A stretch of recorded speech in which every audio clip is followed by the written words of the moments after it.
ഒടുക്കം വേട്ടക്കാർക്ക് മടുത്തിരിക്കുന്നു. ബോംബും മിസൈലും ഇല്ലാതെ തന്നെ ടെല്ലവീവിൽ കത്തിയാളുമ്പോൾ ബെഞ്ചമിൻ നെതന്യാഹുവിനും പിൻവാങ്ങേണ്ടി വരുന്നു. ഗസയിൽ യുദ്ധവിരാമത്തിന് വഴിതെളിയുന്നു. മുമ്പ് വിലങ്ങുനിന്ന അതേ അമേരിക്ക തന്നെ മുന്നിൽ നിൽക്കുന്നു. രക്ഷയില്ലാതെ രക്ഷാസമിതി ഗസയിലെ വെടിയൊച്ച നിർത്താൻ ഒന്നിച്ചു നിൽക്കുന്നു. കൊന്നും ജീവനോടെ കത്തിച്ചും ഭൂപടത്തിൽ നിന്നില്ലാതാക്കാൻ നോക്കിയിട്ടും ഗസ മരിക്കാതെ ബാക്കി നിൽപ്പുണ്ട്.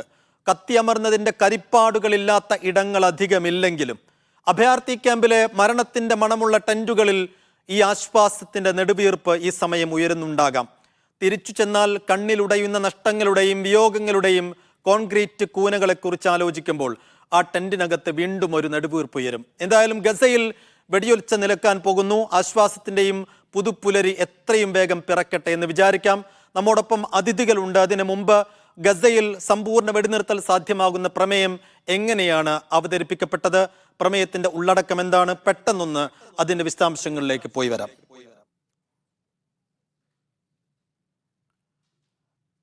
ശരി, ഗസ സമാധാനത്തിലേക്ക് എന്നുള്ളതാണ് ഈ സമയം ലോകരാഷ്ട്രീയം മുഴുവൻ ആകാംക്ഷയോടെ ഉറ്റുനോക്കുന്ന കാര്യം. ഇപ്പോഴത്തേക്ക് ആ പ്രഖ്യാപനമുണ്ടാകും എന്നുള്ളതാണ് ആകാംക്ഷയുടെയും ആശ്വാസത്തിന്റെയും ഏറ്റവും വലിയ കാരണം. സമ്പൂർണ്ണ വെടിനിർത്തലിന് രക്ഷാസമിതിയുടെ അംഗീകാരം ലഭിച്ചിരിക്കുന്നു എന്നുള്ളതാണ്. UN പൊതുസഭയിലും രക്ഷാസമിതിയിലും ഒക്കെ പലപ്പോഴും പലകുറി ഈ ഗസ വെടിനിർത്തലിന് വേണ്ടി പ്രമേയങ്ങൾ വന്നതാണ്. അമേരിക്കയുടെ നേതൃത്വത്തിൽ തന്നെയാണ് പലപ്പോഴും അത് വീറ്റോ ചെയ്യപ്പെട്ടതും അമേരിക്കയൊക്കെ വിട്ടുനിന്ന സാഹചര്യമൊക്കെ നമ്മുടെ മുന്നിലുണ്ട്. പക്ഷേ അമേരിക്ക തന്നെ മുന്നിൽ നിന്നുകൊണ്ട് ഒരു പ്രമേയം പാസ്സാക്കിയെടുക്കുന്ന സാഹചര്യം നമ്മൾ കാണുകയാണ്. US ആണ് പ്രമേയം കൊണ്ടുവന്നത്, പാസ്സാക്കപ്പെട്ടിരിക്കുന്നു. 3 ഘട്ടങ്ങളാണ്. 3 ഘട്ടങ്ങളായുള്ള വെടിനിർത്തലിനാണ് ഈ പ്രമേയം ആഹ്വാനം ചെയ്യുന്നത്. ഏതൊക്കെയാണ് ഘട്ടങ്ങൾ എന്നുള്ളതാണ്. ഒന്നാം ഘട്ടം 6 ആഴ്ച വെടിനിർത്തൽ. അതായത് 3 ഘട്ടങ്ങളിലായുള്ള വെടിനിർത്തത്തിൽ ഒന്നാം ഘട്ടത്തിൽ 6 ആഴ്ച കൊണ്ട് വെടിനിർത്തൽ സാധ്യമാക്കുമെന്നുള്ളതാണ്. ബന്ദി കൈമാറ്റം, അതായത് ബന്ദി കൈമാറ്റം ഏറെക്കുറെ പൂർത്തിയാക്കും ഈ 6 ആഴ്ച കൊണ്ട് എന്നുള്ളതാണ് ആദ്യഘട്ടത്തിൽ നടക്കുന്ന ഏറ്റവും പ്രധാനപ്പെട്ട ഡെവലപ്മെന്റ്. ഒന്നാം ഘട്ടത്തിൽ സ്ത്രീകളും പ്രായമേറിയവരും പരിക്കേറ്റു എന്ന് വെച്ചാൽ ഹമാസിന്റെ പക്കലുള്ള ബന്ദികളിൽ സ്ത്രീകളും പ്രായമേറിയവരും പരിക്കേറ്റ് കിടക്കുന്നവരെയുമാണ് ആദ്യഘട്ടത്തിൽ കൈമാറുക. തിരിച്ചും, അതായത് ഇസ്രായേലിന്റെ പക്കലുള്ള ഗസയിലെ പലസ്തീനികളായ തടവുകാരിൽ സ്ത്രീകളെയും പ്രായമേറിയവരെയും പരിക്കേറ്റവരെയും തിരിച്ചും കൈമാറും. ശരി, ഇനി ഒന്നാം ഘട്ടത്തിലെ മറ്റു കാര്യങ്ങളിലേക്ക് വന്നാൽ സേനാ പിന്മാറ്റമാണ് പ്രധാനപ്പെട്ടത്. എന്ന് വെച്ചാൽ പോപ്പുലേറ്റഡ് ആയ ഏരിയകൾ, മധ്യ ഗസയിലെയും വടക്കൻ ഗസയിലും ഒക്കെ ജനങ്ങൾ തിങ്ങിപ്പാർക്കുന്ന ഏരിയകളിൽ ഇപ്പോഴും സേനയുടെ വിന്യാസമുണ്ട്, ഇസ്രായേൽ സേനയുണ്ട്. ആ ഇസ്രായേൽ സേന ഈ 6 ആഴ്ചക്കുള്ളിൽ പതുക്കെ പൂർണ്ണമായും പിന്മാറണമെന്നുള്ളതാണ് ഒന്നാം ഘട്ടത്തിലെ പ്രധാനപ്പെട്ട കാര്യം. അഭയാർത്ഥികളുടെ മടക്കം ഇപ്പോൾ ടെന്റുകൾ, നമ്മൾ നേരത്തെ സൂചിപ്പിച്ചതുപോലെ തന്നെ റഫായിലടക്കം വിവിധ മേഖലകളിലായി ടെന്റുകളിലും മറ്റു കെട്ടിടങ്ങളിലുമായൊക്കെ അഭയാർത്ഥികളായി കഴിയുന്നവർക്കൊക്കെ അവരുടെ താമസയിടങ്ങളിലേക്ക് തിരിച്ചു പോകാം. അഭയാർത്ഥികളുടെ മടക്കം, അതാണ് വളരെ പ്രധാനപ്പെട്ട ഒരു കാര്യം. ഒന്നാം ഘട്ടത്തിൽ പൂർണ്ണമായ സഹായം നീക്കം എന്ന് വെച്ചാൽ ഇപ്പോൾ പല രാജ്യങ്ങളിൽ നിന്ന് ഗസയിലേക്ക് സഹായങ്ങൾ പ്രവഹിക്കുന്നുണ്ട്. പക്ഷേ അതൊന്നും പൂർണ്ണമായ തോതിൽ ഈ റഫ അതിർത്തി വഴി ഗസയിലേക്ക് കടക്കുന്നില്ല. പക്ഷേ ഈ 6 ആഴ്ച, ഒന്നാം ഘട്ടത്തിൻ്റെ 6 ആഴ്ചയിൽ പൂർണ്ണമായ സഹായ കൈമാറ്റം നടക്കണമെന്നുള്ളതാണ് മറ്റൊരു പ്രധാനപ്പെട്ട കാര്യം ഒന്നാം ഘട്ടത്തിൽ. രണ്ടാം ഘട്ടത്തിൽ മുഴുവൻ ബന്ദികളെയും കൈമാറുമെന്നുള്ളതാണ്. വെച്ചാൽ ഹമാസിന്റെ പക്കലുള്ള മുഴുവൻ ഇസ്രായേലികളെയും ഒപ്പം ഇസ്രായേലിന്റെ പക്കലുള്ള പലസ്തീനികളെയും പൂർണ്ണമായും കൈമാറും എന്നുള്ളതാണ് രണ്ടാം ഘട്ടത്തിലെ പ്രധാനപ്പെട്ട ഉടമ്പടി. മൂന്നാം ഘട്ടത്തിൽ ഗസ പുനർനിർമ്മാണമാണ്. അത് എത്ര സമയം കൊണ്ട് സാധ്യമാകുമെന്നുള്ള ചോദ്യം നമ്മുടെ മുന്നിലുണ്ട്. കാരണം പൂർണ്ണമായും തകർന്നു കിടക്കുന്ന വടക്കൻ മധ്യ ഗസയൊക്കെ ഇനി ഈ പുനർനിർമ്മിക്കണമെന്നുണ്ടെങ്കിൽ എത്ര സമയം വേണ്ടിവരും, അതിന് എത്ര പ്രയത്നം വേണ്ടിവരും എന്നുള്ളത് ഒരു ഉത്തരം കിട്ടാത്ത ചോദ്യമാണ്. ശരി, അംഗീകരിച്ച് ഇസ്രായേലും ഹമാസും നേരത്തെ പല വെടിനിർത്തൽ ഉടമ്പടികളും പ്രമേയങ്ങളും വന്നതാണ്. പക്ഷെ അതൊക്കെ ഇസ്രായേൽ തള്ളിക്കളയുകയോ ഹമാസ് അതിൽ നിന്ന് പിന്മാറുകയോ ഒക്കെ ചെയ്യുന്ന സാഹചര്യം ഉണ്ടായിരുന്നു. പക്ഷേ ഇതങ്ങനെയല്ല, ഇസ്രായേലും ഹമാസും അതിന് അംഗീകരിച്ചിരിക്കുന്നു. വോട്ടെടുപ്പ് നടന്നപ്പോൾ 14-0 റഷ്യ മാത്രം വിട്ടുനിന്നു. റഷ്യക്ക് ഈ ഉടമ്പടിയോടുള്ള വിയോജിപ്പായിരുന്നില്ല. പക്ഷേ മുമ്പൊക്കെ അമേരിക്ക തന്നെ മുന്നിൽ നിന്നതിനെ വീറ്റോ ചെയ്യുകയോ പിന്മാറുകയോ ചെയ്ത് അമേരിക്ക കൊണ്ടുവന്ന ഒരു പ്രമേയമായതിനാൽ അവർ വിട്ടുനിന്നു മാത്രമേ ഉള്ളൂ. പക്ഷേ അവർ വീറ്റോ ചെയ്തിട്ടില്ല. അങ്ങനെ 14-0 എന്നുള്ള വോട്ടിന് അത് പാസ്സാകുന്നു. ബ്ലിങ്കൻ നിലവിൽ ടെല്ലവീവിലുണ്ട്. ടെല്ലവീവിൽ പ്രതിപക്ഷ നേതാക്കളുമായൊക്കെ കൂടിയാലോചന നടത്തുന്നുണ്ട്. പെട്ടെന്ന് തന്നെ ഈ വെടിനിർത്തൽ സാധ്യമാകുന്നതിന് വേണ്ട ഇടപെടലുകളൊക്കെ നിലവിൽ ബ്ലിങ്കൻ അവിടെ നടത്തിക്കൊണ്ടിരിക്കുന്നുണ്ട്. ശരി, ഇനി നമ്മൾ ഇനി നമ്മൾ ഇതിന്റെ വിശദാംശങ്ങളിലേക്കും വിശകലനങ്ങളിലേക്കും വരികയാണ്. എങ്ങനെയാണ് ഇപ്പോൾ വളരെ പെട്ടെന്ന് ഈ വെടിനിർത്തൽ സാധ്യമായത് എന്നുള്ളതിന്റെ ചെറിയൊരു വിശദാംശങ്ങളിലേക്ക് വരാം. ന്യൂസ് ഡെസ്കിൽ നിന്ന് BK സുഹൈൽ ആദ്യം ചേരുന്നുണ്ട്. സുഹൈൽ, പലകുറി ഈ വെടിനിർത്തൽ പ്രമേയങ്ങൾ രക്ഷാസമിതിയിലും പൊതുസഭയിലും ഒക്കെ വന്നതാണ്. അമേരിക്ക തന്നെ മുന്നിൽ നിന്ന് വീറ്റോ ചെയ്യുന്നതുമൊക്കെ നമ്മൾ കണ്ടതാണ്. ഇപ്പോൾ ഇതെങ്ങനെയാണ് സാധ്യമായത്? അതിനുള്ള സാഹചര്യങ്ങൾ എങ്ങനെയാണ് ഒത്തുവന്നത്? സൈഫുദ്ദീൻ, ഗസ യുദ്ധം തുടങ്ങി 9 മാസമാകുമ്പോൾ ഇതാദ്യമായാണ് ഗസയിൽ വെടിനിർത്തലിന് അമേരിക്ക പച്ചക്കൊടി കാണിക്കുന്നത്. UN സെക്യൂരിറ്റി കൗൺസിലിൽ കഴിഞ്ഞ 3 തവണ വന്ന വെടിനിർത്തൽ പ്രമേയങ്ങളെയും അമേരിക്ക വീറ്റോ ചെയ്യുന്ന സാഹചര്യമുണ്ടായിരുന്നു. ഇപ്പോൾ ഈ പ്രമേയം മുന്നോട്ട് വെക്കുന്ന കാര്യങ്ങൾ എന്തൊക്കെയാണ്, അതിൻ്റെ ഉള്ളടക്കങ്ങൾ എന്തൊക്കെയാണ് എന്ന് നോക്കുകയാണെങ്കിൽ, നേരത്തെ ബൈഡൻ പ്രഖ്യാപിച്ച 10 ദിവസം മുമ്പ് ബൈഡൻ പ്രഖ്യാപിച്ച വെടിനിർത്തൽ കരാറിലെ നിർദ്ദേശങ്ങൾ തന്നെയാണ് ഇപ്പോൾ പ്രമേയമായി വന്നിട്ടുള്ളത് എന്ന് നമുക്ക് കാണാൻ കഴിയും. 3 ഘട്ടങ്ങളായുള്ള വെടിനിർത്തൽ നിർദ്ദേശങ്ങളാണ് ബൈഡൻ അന്ന് മുന്നോട്ട് വെച്ചിരുന്നത്. ആദ്യത്തെ ഘട്ടത്തിൽ 6 ആഴ്ച വെടിനിർത്തലാണ്. ആ ഘട്ടത്തിൽ പരസ്പരം തടവുകാരെ ഹമാസും ഇസ്രായേലും കൈമാറും. അതിനു പകരമായി ആ ദിവസങ്ങളിൽ ഗസയിൽ എവിടെയുള്ള ആളുകൾക്കും ഏത് സ്ഥലങ്ങളിലേക്കും, അതായത് റഫയിലുള്ള ആളുകൾക്ക് പോലും വടക്കൻ ഗസയിലേക്ക് മാറാനും ഗസ മുഴുവൻ സഞ്ചരിക്കുവാനുമുള്ള അവസരം നൽകും എന്ന് ഈ ഒരു നിർദ്ദേശം മുന്നോട്ട് വെക്കുന്നു. രണ്ടാമത്തെ ഘട്ടത്തിൽ സമ്പൂർണമായ പിന്മാറ്റമാണ്, ഇസ്രായേലി സേനയുടെ സമ്പൂർണമായ പിന്മാറ്റം ഗസയിൽ നിന്നുണ്ടാകും എന്നാണ് പറയുന്നത്. ഈ സമയത്ത് എല്ലാ ബന്ദികളെയും ഹമാസ് മോചിപ്പിക്കണം എന്ന ഒരു നിർദ്ദേശം കൂടി വെക്കുന്നു. മൂന്നാമത്തെ ഘട്ടത്തിലാണ് ഗസയുടെ സമ്പൂർണമായ പുനർനിർമ്മാണം ഉണ്ടാവുക. അത് മാസങ്ങളും വർഷങ്ങളും നീണ്ടു നിൽക്കും. അപ്പോൾ എന്താണോ ഹമാസ് മുന്നോട്ട് വെച്ചിരുന്നത് അതേ കാര്യങ്ങൾ തന്നെ ഏറെക്കുറെ ഉറപ്പിക്കുന്നതാണ് ഈ നിർദ്ദേശങ്ങൾ. ഇനി ഏറ്റവും പ്രധാനമായ ചോദ്യത്തിലേക്ക് വരികയാണെങ്കിൽ, അതായത് ഈ ഒരു വെടിനിർത്തൽ പ്രമേയം കൊണ്ട് ഗസയിൽ സമാധാനം പുനഃസ്ഥാപിക്കപ്പെടുമോ, ഒരു വെടിനിർത്തലിലേക്ക് ഗസ പോകുമോ എന്നുള്ളതാണ് ലോകം മുഴുവൻ ഉറ്റുനോക്കുന്നത്. ആ കാര്യത്തിനുള്ള ഒരു മറുപടിയിലേക്ക് വരികയാണെങ്കിൽ, ഹമാസ് ഈ ഒരു പ്രമേയത്തെ ഔദ്യോഗികമായി തന്നെ അംഗീകരിക്കുകയും സ്വാഗതം ചെയ്യുകയും ചെയ്തിട്ടുണ്ട്. ഇനി ഇതിന്റെ തുടർ ചർച്ചകളിലേക്ക് കടക്കാൻ ഞങ്ങൾ തയ്യാറാണ് എന്ന് അറിയിച്ചിട്ടുണ്ട് എന്ന്. ശരി, ഹമാസും ഇസ്രായേലും കൂടി അംഗീകരിക്കുമ്പോൾ സ്വാഭാവികമായും ഈ വെടിനിർത്തൽ സാധ്യമാകും, പുലരും എന്ന് തന്നെയുള്ള പ്രതീക്ഷകളാണുള്ളത്. നമ്മോടൊപ്പം ഇപ്പോൾ മിഡിൽ ഈസ്റ്റ് മേധാവി MCA നാസറും ഒപ്പം വിദേശകാര്യ നിരീക്ഷകൻ ഡോക്ടർ താജ് ആലുവയും ചേരുന്നുണ്ട്. ആദ്യം MCA പലകുറി പല പ്രമേയങ്ങൾ വന്നതാണ്, അപ്പോഴൊക്കെ നമ്മൾ നിരാശപ്പെട്ടതാണ്. പക്ഷേ ഇത് സാധ്യമാകും എന്ന് തന്നെയാണ് പ്രതീക്ഷിക്കേണ്ടത്. സൈഫുദ്ദീൻ, തീർച്ചയായിട്ടും. കാരണം ഇപ്പോൾ വരുന്ന സൂചന പ്രകാരം 2 രാജ്യങ്ങളും 2 വിഭാഗങ്ങളും, ഇസ്രായേലും അതോടൊപ്പം തന്നെ ഹമാസും തത്വത്തിൽ ഇതിനെ സ്വാഗതം ചെയ്ത ഒരവസ്ഥ തന്നെയാണുള്ളത്. ഇസ്രായേലിൻ്റെ കാര്യം ഇന്നലെ അമേരിക്കൻ പ്രതിനിധി സംഘം രക്ഷാസമിതിയിൽ തന്നെ വ്യക്തമാക്കിയിട്ടുള്ളതാണ്. ഇസ്രായേൽ പൂർണ്ണമായിട്ടും ഈ കരാർ അംഗീകരിക്കാൻ തയ്യാറാണ്, സന്നദ്ധമാണ് എന്ന് ബൈഡൻ്റെ ഭാഗത്തു നിന്നും ഔദ്യോഗികമായിട്ടുള്ള പ്രതികരണം വന്നിട്ടുണ്ട്. ഹമാസ് ആണെങ്കിലും തങ്ങൾ ചർച്ച മുന്നോട്ട് കൊണ്ടുപോകാൻ പരോക്ഷമായിട്ടുള്ള ആലോചനകൾക്ക് സന്നദ്ധത അറിയിച്ചിട്ടുണ്ട്. സമഗ്ര വെടിനിർത്തൽ എന്നതായിരുന്നു ഹമാസ് നേരത്തെ മുതൽ തന്നെ മുന്നോട്ട് വെച്ച ആവശ്യം. ഏറെക്കുറെ ഈ പ്രമേയം അതിനോട് ചേർന്ന് നിൽക്കുന്നുണ്ട്. 3 കാര്യങ്ങളായിരുന്നു ഹമാസിൻ്റെ ഭാഗത്തു നിന്ന് നേരത്തെയൊക്കെ അവർ വ്യക്തമായിട്ടുള്ള ഒരു ഡിമാൻഡായിട്ട് വെച്ചത്. 1, ആക്രമണം പൂർണ്ണമായിട്ട് അവസാനിപ്പിക്കുക. 2, സൈന്യം പൂർണ്ണമായിട്ടും ഗസയിൽ നിന്ന് വിടുക. 3, അഭയാർത്ഥികൾക്ക്, ഈ പുറന്തള്ളപ്പെട്ട മനുഷ്യർക്ക് അവരുടെ ഗേഹങ്ങളിലേക്ക് തിരിച്ചു വരാനുള്ള സൗകര്യം. ഏറെക്കുറെ ഈ 3 നിബന്ധനകളും പരോക്ഷമായിട്ടാണ് െങ്കിലും ഈ പ്രമേയത്തിലുണ്ട്. പക്ഷേ പ്രയോഗതലത്തിൽ ഇത് നടപ്പാക്കുന്നതിൽ ഇസ്രായേൽ എത്ര കണ്ട് താല്പര്യമെടുക്കും, ഇനി ഏതെങ്കിലും അർത്ഥത്തിൽ ആ ഉപാധികൾ ലംഘിക്കുകയാണെങ്കിൽ അതിനെ തിരുത്താൻ, അല്ലെങ്കിൽ ഈ പലസ്തീനികൾക്ക് വേണ്ടി, ഹമാസിന് വേണ്ടി നിലയുറപ്പിക്കാൻ ആരുണ്ടാകും എന്നതുൾപ്പെടെയുള്ള മൗലികമായിട്ടുള്ള ചോദ്യങ്ങൾ ബാക്കിയുണ്ട്. കാരണം അവ്യക്തത കുറേ നിലനിൽക്കുന്നുണ്ട് ഈ പ്രമേയത്തിൽ. ആ അവ്യക്തതകൾ പൂർണ്ണമായിട്ട് ദുരൂഹീകരിക്കപ്പെട്ടെങ്കിൽ മാത്രമേ പൂർണ്ണമായ അർത്ഥത്തിലേക്കുള്ള ഈ വെടിനിർത്തൽ, സമഗ്രമായിട്ടുള്ള ഒരു വെടിനിർത്തലും സൈന്യത്തിൻ്റെ പിന്മാറ്റവും ഉണ്ടാവുകയുള്ളൂ.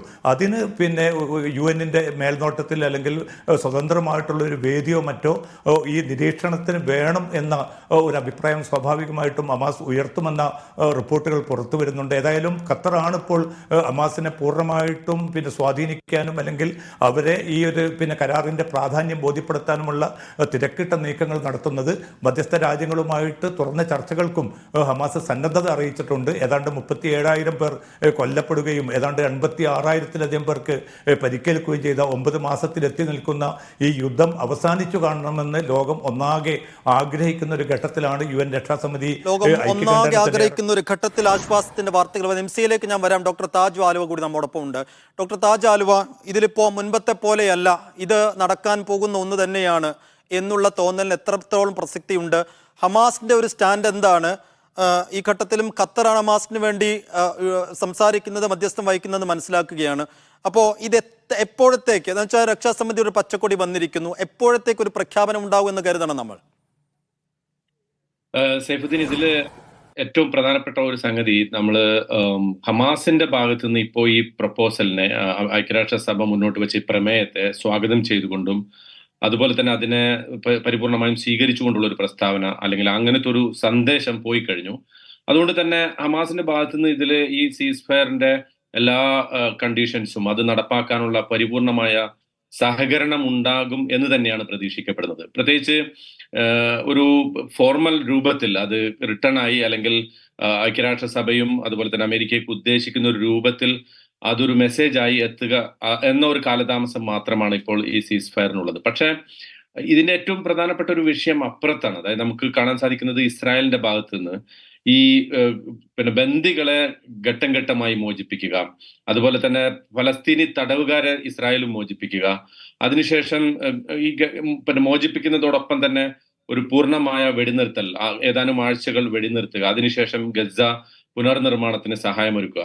ഇതൊക്കെ അമേരിക്കയും ഇസ്രായേലിലെ ഭരണകൂടം ഇപ്പോൾ സംസാരിക്കുന്നുണ്ടെങ്കിലും ഇസ്രായേലി ഗവൺമെന്റിന്റെ ഇപ്പോഴത്തെ ഒരു മേക്കപ്പ് നമ്മൾ നോക്കുകയാണെങ്കിൽ അവരുടെ ഒരു കോalition പൊളിറ്റിക്സ്, ആ സഖ്യകക്ഷി ഭരണകത്തിന്റെ ഒരു അകത്ത് നിന്നുകൊണ്ട് നമ്മൾ നോക്കുകയാണെങ്കിൽ വളരെ കോംപ്ലിക്കേറ്റഡ് ആയിട്ടുള്ള ഒരു അവസ്ഥയാണ് ഇസ്രായേലി ഭരണകൂടം ഈ ഒരു അവസ്ഥയിൽ നേരിടുന്നത്. കാരണം ഒരർത്ഥത്തിലും ഹമാസിനെ പൂർണ്ണമായും തകർക്കാതെ യാതൊരു തരത്തിലുള്ള വെടിനിർത്തലിനും തങ്ങൾ തയ്യാറല്ല എന്ന് തീവ്ര വലതുപക്ഷ കക്ഷികൾ, ഈ ഗവൺമെന്റിലുള്ള പ്രത്യേകിച്ച് ബെൻഗവീറിന്റെയും അതുപോലെ തന്നെ സ്മോട്രിച്ചിന്റെയും നേതൃത്വത്തിലുള്ള ആ പാർട്ടികൾ വളരെ വ്യക്തമായി പറഞ്ഞിരിക്കെ നെതന്യാഹുവിന് മാത്രം ഇതിന്റെ അകത്തൊരു തീരുമാനം എടുക്കാൻ സാധിക്കുമോ? അതല്ല, ഇപ്പോ ഏറ്റവും അവസാനം പ്രതിപക്ഷ നേതാവായിരുന്ന ബെനി ഗാൻസ് അടക്കം രാജിവെച്ച സ്ഥിതിക്ക്, അദ്ദേഹം വീണ്ടും പ്രതിപക്ഷത്തേക്ക് പോയ സ്ഥിതിക്ക്, എന്നിട്ട് തെരഞ്ഞെടുപ്പ് നടത്തണം എന്നാവശ്യപ്പെട്ട സ്ഥിതിക്ക് ഏതെങ്കിലും അർത്ഥത്തിൽ ഇത്തരം സമ്മർദ്ദങ്ങളെ അതിജയിക്കാൻ നെതന്യാഹുവിന് സാധിക്കുമോ എന്നത് വാസ്തവത്തിൽ കാത്തിരുന്ന് കാണേണ്ടതാണ്. അമേരിക്ക ഒരർത്ഥത്തിൽ ഇസ്രായേലിനെ സമ്മർദ്ദത്തിലാക്കും, അല്ലെങ്കിൽ ഈ ഒരു പ്രമേയത്തെ പൂർണ്ണമായി നടപ്പിലാക്കുന്നതിനുള്ള എല്ലാവിധ നടപടികളും എടുക്കുമെന്ന് നമുക്ക് വിശ്വസിക്കാമെങ്കിലും ഏതെങ്കിലും ഏകപക്ഷീയമായ നടപടികൾ, പ്രത്യേകിച്ച് വെടിനിർത്തലിനെ ലംഘിച്ചുകൊണ്ടുള്ള ഇസ്രായേലിന്റെ ഭാഗത്തു നിന്നുള്ള നടപടികൾ ഉണ്ടായാൽ സ്വാഭാവികമായിട്ടും അതിന് അവർ കൊടുക്കുന്ന നാമം അല്ലെങ്കിൽ അതിനെ അവർ വിശേഷിപ്പിക്കുക സ്വയം സുരക്ഷ എന്നുള്ളതാണ്. ഇതുവരെ അങ്ങനെ തന്നെയാണ് അത് പറഞ്ഞു പോന്നിട്ടുള്ളത്. അപ്പോ ഈ വെടിനിർത്തൽ ലംഘിക്കുക, ഇനിയും ഫലസ്തീനികളെ ഗസയിലും മറ്റും കൂട്ടക്കൊല നടത്തുക എന്ന ഒരു നടപടികളിലേക്ക് ഇടക്ക് നീങ്ങുമ്പോൾ ഇതിനൊരു ചെക്ക് ആൻഡ് ബാലൻസ് എവിടെ ഉണ്ടാകും? അതാണ് ഏറ്റവും പ്രധാനപ്പെട്ട ഒരു വിഷയം. ഒന്നത്. രണ്ടാമത്തത്, ഹമാസിനെ പൂർണ്ണമായും ഇല്ലാതാക്കുക, പ്രത്യേകിച്ച് അവരുടെ നേതാക്കളായിട്ടുള്ള യഹിയ സിൻവാറിനെയും മുഹമ്മദ് ലൈഫിനെയും കൊല്ലാതെ അവരെ പരിപൂർണമായും ഉന്മൂലനം ചെയ്യാതെ ഒരർത്ഥത്തിലുള്ള വെടിനിർത്തലും തയ്യാറാകരുത് എന്ന് പറഞ്ഞുകൊണ്ടിരിക്കുന്ന വലതുപക്ഷ കക്ഷികൾ അവരിപ്പോഴും അത് തന്നെ പറഞ്ഞുകൊണ്ടിരിക്കുന്നു. ഒരു ഗവൺമെന്റിന്റെ ലീഡർ എന്നുള്ള നിലക്ക് നെതന്യാഹു ഇതിന് സമ്മതിക്കുന്നുണ്ടെങ്കിലും ഈ കക്ഷികളുടെ ഞാൻ അങ്ങനെയൊക്കെ തന്നെ തിരികെ വിശ്വാസവും പ്രതീക്ഷയും പ്രത്യാശയും പകർന്ന് ഗസ സമ്പൂർണ്ണ വെടിനിർത്തലിലേക്ക് നീങ്ങുന്നതിന്റെ സൂചനകൾ നമ്മോടൊപ്പം അതിഥികൾ തുടരുന്നുണ്ട്. Doctor Taj Aluva, MC നാസറും. ശ്രീ താജ് ആലുവ, ഇതിപ്പോ എങ്ങനെയാണ്, അതായത് തുടക്കം മുതൽ ഹമാസ് പൂർണ്ണമായും ഹമാസിന്റെ നേതാക്കളെ കിട്ടിയാലല്ലാതെ ഈ യുദ്ധം അവസാനിക്കില്ല എന്ന് ഉറക്കെ പ്രഖ്യാപിച്ചുകൊണ്ടാണ് യുദ്ധത്തിലേക്ക് ഇറങ്ങിത്തിരിച്ചത് ഇസ്രായേൽ. ഇപ്പോൾ പൂർണ്ണമായൊരു കീഴടങ്ങലിലേക്ക്, പിന്മാറ്റത്തിലേക്ക് ഇസ്രായേലിനെ നയിച്ച കാരണങ്ങൾ എന്തൊക്കെയാണ്? അതിലേറ്റവും പ്രധാനം ഇസ്രായേലിന്റെ ഒരു പൊതുജന സമ്മർദ്ദം തന്നെയാണ്. അതായത് പ്രത്യേകിച്ച് ബന്ദികളുടെ ബന്ധുക്കൾ, ഹമാസ് തട്ടിക്കൊണ്ടുപോയ ബന്ദികളുടെ ബന്ധുക്കൾ വളരെ ഈ ഒക്ടോബർ 8 മുതൽ തന്നെ തീവ്രമായ രൂപത്തിൽ അവര് നെതന്യാഹുവിനെതിരെ, ഭരണകൂടത്തിനെതിരെ അതിശക്തമായ സമ്മർദ്ദം കാഴ്ചവെച്ചുകൊണ്ടിരിക്കുന്നു. അത് ഇപ്പൊ ഈ ഏറ്റവും അവസാനം ആന്റണി ബ്ലിങ്കൻ ടെലവീവിൽ വന്നപ്പോ ആ സന്ദർഭത്തിൽ അദ്ദേഹത്തിന്റെ ഹോട്ടലിന്റെ മുമ്പിൽ ഇവര് നിന്നുകൊണ്ട് പറഞ്ഞത്, America, we trust you, we want our people back home. അമേരിക്കയെ ഞങ്ങൾ വിശ്വസിക്കുന്നു, ഞങ്ങളുടെ ആളുകളെ എത്രയും പെട്ടെന്ന് വീട്ടിൽ തിരിച്ചെത്തിക്കണം എന്ന് പറഞ്ഞുകൊണ്ട് ബ്ലിങ്കനോടൊപ്പം, അല്ലെങ്കിൽ ബ്ലിങ്കൻ അതിന് തിരിച്ചു മറുപടിയും കൊടുക്കുന്ന അതാണ്, you are going to be here every day, we are going to be here every day. നമ്മൾ തീർച്ചയായിട്ടും ഇതിന് ഒന്നിച്ച് നിൽക്കും എന്ന് പറഞ്ഞുകൊണ്ട് ബ്ലിങ്കൻ അതിന് മറുപടി പറയുന്നുണ്ട്. അപ്പോ ഈ ഒരു സമ്മർദ്ദം, അതിശക്തമായ സമ്മർദ്ദം താങ്ങാനാവാതെയാണ് വാസ്തവത്തിൽ ഇപ്പോ നെതന്യാഹുവിന്റെ ഈ ഒരു സീസ് ഫയറിന് സമ്മതിച്ചിരിക്കുന്നത്. അതോടൊപ്പം തന്നെ എല്ലാ യുദ്ധത്തിന്റെ സകല മര്യാദകളും ലംഘിച്ചുകൊണ്ട് അന്താരാഷ്ട്ര മനുഷ്യാവകാശ കരാറുകൾ, അതുപോലെ തന്നെ യുദ്ധത്തിൽ ഇസ്രായേൽ തന്നെ അംഗീകരിച്ചിട്ടുള്ള മര്യാദകൾ, യുദ്ധ നിയമങ്ങൾ, ഇതൊക്കെ ലംഘിച്ചുകൊണ്ട് ഗസ എന്ന് പറയുന്ന ഒരു ചെറിയ പ്രദേശത്ത് 2ാം ലോക യുദ്ധത്തിൽ ഇട്ടതിനേക്കാളും ഇരട്ടി ബോംബുകളും മറ്റായുധങ്ങളൊക്കെ വർഷിച്ചുകൊണ്ട് നടത്തിയ യുദ്ധം ലോകം മുഴുവൻ ഇതിനെതിരിൽ. ഞാനൊന്ന് MCAയിലേക്ക് കൂടി പോകുന്നു. MCA, ഈ 3ാം ഘട്ടത്തിലെ ഏറ്റവും പ്രധാനപ്പെട്ട ഒരു കാര്യം അതായത് ഗസ പുനർനിർമ്മാണം എന്നുള്ളതാണ്. അത് ഇപ്പോഴത്തെ സാഹചര്യത്തിൽ എത്ര കണ്ട് സാധ്യമാണ്? എത്ര കാലം വേണ്ടിവരും ഗസ, നമ്മൾ മുമ്പ് കണ്ടതുപോലുള്ള ഒരു ഗസയെ പുനർനിർമ്മിക്കാൻ? സൈഫുദ്ദീൻ, വളരെ വളരെ ദുഷ്കരമായിരിക്കും. കാരണം ഒരുപക്ഷെ വർഷങ്ങൾ തന്നെ വേണ്ടിവരും ആ ഗസയെ പുനർനിർമ്മിക്കാൻ. കാരണം നിലവിലുള്ള കെട്ടിടങ്ങൾ ഏതാണ്ട് 65% ഏറെയും പൂർണ്ണമായി തന്നെ തകർക്കപ്പെട്ട ഒരു സാഹചര്യമുണ്ട്. അതുകൊണ്ട് തന്നെ അവിടുത്തെ എല്ലാ സംവിധാനങ്ങളും, ജനങ്ങളുമായി ബന്ധപ്പെട്ട ആശുപത്രികൾ, 35 ആശുപത്രികൾ, ഇപ്പോൾ 1-2 ആശുപത്രികൾ മാത്രമാണ് പ്രവർത്തിക്കുന്നത്. എല്ലാ മേഖലകളിലും, വിദ്യാലയങ്ങളായാലും ആരോഗ്യ സംവിധാനങ്ങളായാലും പൂർണ്ണമായിട്ടുള്ള തകർന്ന ഒരു ഗസയെ പുനർനിർമ്മിച്ചെടുക്കാൻ ലോകത്തിൽ പൂർണ്ണ പിന്തുണ വേണ്ടിവരും. ഒരുപക്ഷെ നീണ്ട വർഷങ്ങൾ, 5-8 അതിലധികമോ വർഷങ്ങൾ എടുത്തുകൊണ്ട് മാത്രമായിരിക്കും ഗസയെ പുനർനിർമ്മിക്കാൻ സാധിക്കുക. പക്ഷെ അറബ് രാജ്യങ്ങളെ സംബന്ധിച്ചിടത്തോളം അവർ ഇപ്പോൾ തന്നെ ആ പ്രഖ്യാപനം നടത്തിയിട്ടുണ്ട്. ഏതൊക്കെ അളവിൽ പിന്നെ ഈ ഗസ പുനർനിർമ്മാണത്തിന് ഫണ്ട് സ്വരൂപീകരിക്കാനോ ആളുകളെ വിടാനോ എന്തിനും തങ്ങൾ ഒരുക്കമാണ് എന്ന് ഖത്തർ ഉൾപ്പെടെ UAE ഉൾപ്പെടെ എല്ലാ രാജ്യങ്ങളും പ്രഖ്യാപിച്ചിട്ടുണ്ട്. അതുകൊണ്ട് സാമ്പത്തികമായിട്ടുള്ള ഒരു സമാഹരണം എന്നത് മറ്റേതെങ്കിലും ഇടങ്ങളെ പോലെയല്ല. ഗസയുടെ കാര്യത്തിൽ ഒരുപക്ഷെ ലോകം ഒരുമിച്ച് നിൽക്കും എന്ന കാര്യം ഉറപ്പാണ്. പക്ഷേ പ്രായോഗിക തലത്തിൽ ഇത്രയും വലിയ ഒരു പിന്നെ തകർച്ച നേരിട്ട ഒരു പ്രദേശത്തെ പുനർനിർമ്മിച്ചെടുക്കുക എന്നത് അത്യധികം ദുഷ്കരമായിരിക്കും. പക്ഷേ അസാമാന്യമായിട്ടുള്ള ഇച്ഛാശക്തിയോടുകൂടി ഈ പൊരുതുന്ന പലസ്തീൻ ജനതയും അതോടൊപ്പം ലോകവും അറബ് രാജ്യങ്ങളും കൈകോർത്ത് നിൽക്കുകയാണെങ്കിൽ, അസാധ്യമാണെങ്കിൽ പോലും അത് നടപ്പാകും എന്നൊരു പ്രതീക്ഷയാണ് ഈ ഒരു യുദ്ധം അവസാനിക്കുമെന്ന പിന്നെ ഒരു ഘട്ടത്തിൽ നമുക്ക് പറയാൻ സാധിക്കുക. അതിനുള്ള വിഭവസമാഹരണം ഉൾപ്പെടെയുള്ള കാര്യങ്ങൾ മുന്നോട്ട് പോകും. തീർച്ചയായിട്ടും പിന്നെ ഗസ പൂർവാവസ്ഥയിലേക്ക് തന്നെ തിരിച്ചു വരുന്ന നാളുകൾ അനധിവിദൂരമല്ല എന്ന് മാത്രമാണ് ഈ ഘട്ടത്തിൽ നമുക്ക് പ്രത്യാശിക്കാനെങ്കിലും സാധിക്കുന്നത്. പക്ഷേ മരണപ്പെട്ട മനുഷ്യർ ഏതാണ്ട് 37,000 കൊല്ലപ്പെട്ടവരുടെ കണക്ക്. ഏതാണ്ട് 15,000-ഓളം പേർ പിന്നെ ഈ മൃതദേഹങ്ങൾ പിന്നെ ഈ കെട്ടിട അവശിഷ്ടങ്ങൾക്കിടയിൽ കുടുങ്ങിക്കിടക്കുന്നതായിട്ടാണ് ഗസ ആരോഗ്യ മന്ത്രാലയം വ്യക്തമാക്കുന്നത്. എന്തായാലും കത്തിയമർന്നതിന്റെ കരിപ്പാടുകളാണ് ഗസയിൽ എങ്ങും കാണാനുള്ളത്. ഇനി എങ്ങനെ ഒരു പുനർനിർമ്മാണം സാധ്യമാകുമെന്നുള്ളത് ഒരു ഉത്തരം കിട്ടാത്ത ചോദ്യമാണ്. വർഷങ്ങൾ വേണ്ടി വന്നാക്കാം. എങ്കിൽ കൂടിയും എനിക്ക് പിറകിലുള്ള ഈ അഭയാർത്ഥി ടെന്റുകളിലൊക്കെ ഇപ്പോൾ ഒരു ആശ്വാസത്തിന്റെ നെടുവീർപ്പ് ഉയരുന്നുണ്ട്. കാരണം വെടിയൊച്ച നിലക്കാൻ പോകുന്നു എന്നുള്ള വാർത്തകൾ എങ്ങും പരക്കുകയാണ്.